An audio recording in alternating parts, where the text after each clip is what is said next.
दरम्यान राज्यात TT paper फुटी प्रकरणावरून राजकीय वातावरण तापलेलं असताना शिक्षण मंत्री दादा भुसे यांनी आज उपमुख्यमंत्री एकनाथ शिंदेंची भेट घेतली। या बैठकीत शिक्षण विभागाच्या कामकाजाचा आणि विविध प्रलंबित विषयांचा सविस्तर आढावा घेण्यात आला अशी माहिती मिळते। यावेळी शिक्षण विभागातील वरिष्ठ अधिकारी देखील उपस्थित होते। राज्यभरात टीटी प्रकरणावरून सुरू असलेल्या वादाच्या पार्श्वभूमीवर या मुद्द्यावर या बैठकीत चर्चा झाल्याची माहिती सूत्रांकडून मिळते। त्यामुळे या बैठकीतील चर्चेकडे राजकीय आणि प्रशासकीय वर्तुळाचंही लक्ष लागलंय। याच निमित्तानं राज्य सरकारमधले मतभेद पुन्हा एकदा समोर आले। टीईटी निकालातील कथित गोंधळ आणि ओबीसी विद्यार्थ्यांवरील अन्यायाचा मुद्दा घेऊन भाजप आमदार गोपीचंद पडळकर यांनी थेट मुख्यमंत्री देवेंद्र फडणवीसांची भेट घेतली। विशेष म्हणजे या प्रकरणी शिक्षण मंत्री दादा भुसे यांच्यावरच पडळकरांनी उघडपणे टीका केली। शिक्षण मंत्री विषय समजून घेत नाहीत आणि समजला तरी दुरुस्त करत नाहीत अशी टीका पडळकरांनी केली आहे। त्यामुळे टीईटी वादाबरोबरच सरकारमधील अंतर्गत विसंवादही समोर आला आहे।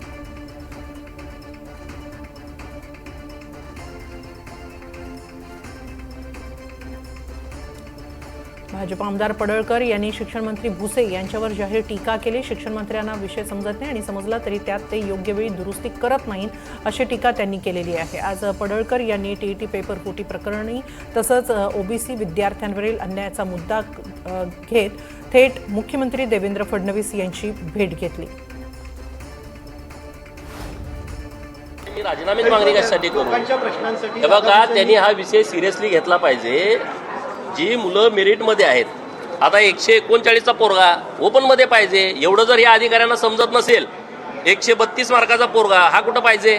जर ओपनचं मेरिट 116 लागला असेल तर ही सगळी लोक ओपनमध्ये पाहिजेत। परंतु यांना जाणीवपूर्वक हे सगळे मागासवर्गीयांच्या संदर्भामध्ये चुकीच्या पद्धतीनं भूमिका घेत आहेत असं माझं मत आहे। आणि म्हणून मुख्यमंत्री महोदयांना मी भेटलोय आणि ते योग्य निर्णय घेतील। त्यांनी गरज वाटते का तुम्हाला? नाही, शिक्षण मंत्र्याला मी अनेक वेळा भेटून झालंय। त्यांच्या हातचा विषय नाही किंवा त्यांना तो करायचा नाही। अनेक पेपर लीक होत आहेत, पण अशा परिस्थिती पेपर लीक करून राहिले, एवढं वातावरण तापलेलं असताना सुद्धा अशा पद्धतीची यांची हिंमत होते, म्हणजे या माफियांना सरकारचा पाठिंबा आहे, दादा भुसेंचा पाठिंबा आहे असं म्हणण्याला जागा आहे।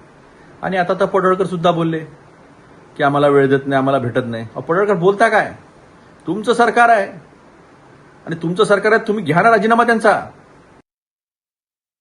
सर, टीईटीच्या बाबतीत काही चर्चा झाली का? कारण का ज्या पद्धतीनं आरोप केले जात आहे, तुमच्या राजीनाम्याची सुद्धा मागणी केली जाते विरोधकांकडनं। सगळ्यांच्या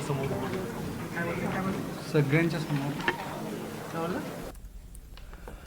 दरम्यान उपमुख्यमंत्री एकनाथ शिंदे यांनी विविध विभागांच्या कामकाजाचा आज सविस्तर आढावा घेतला। या बैठकीला संबंधित मंत्री आणि वरिष्ठ अधिकारी देखील उपस्थित होते। या बैठकीत खातेनिहाय पूर्ण झालेली कामं, प्रलंबित प्रकल्प, विलंबाची कारण आणि निधीअभावी कामं रखडली आहेत का याबाबत शिंदेंनी अधिकाऱ्यांना जाब विचारला। त्याचबरोबर अंतिम टप्प्यात असलेल्या प्रकल्पांना प्राधान्य देऊन तातडीनं ते पूर्ण करण्याचे निर्देश दिले, तर निधीची कोणती कमतरता भासू देणार नाही असंही शिंदे यांनी स्पष्ट केलं अशी माहिती सूत्रांनी दिली आहे।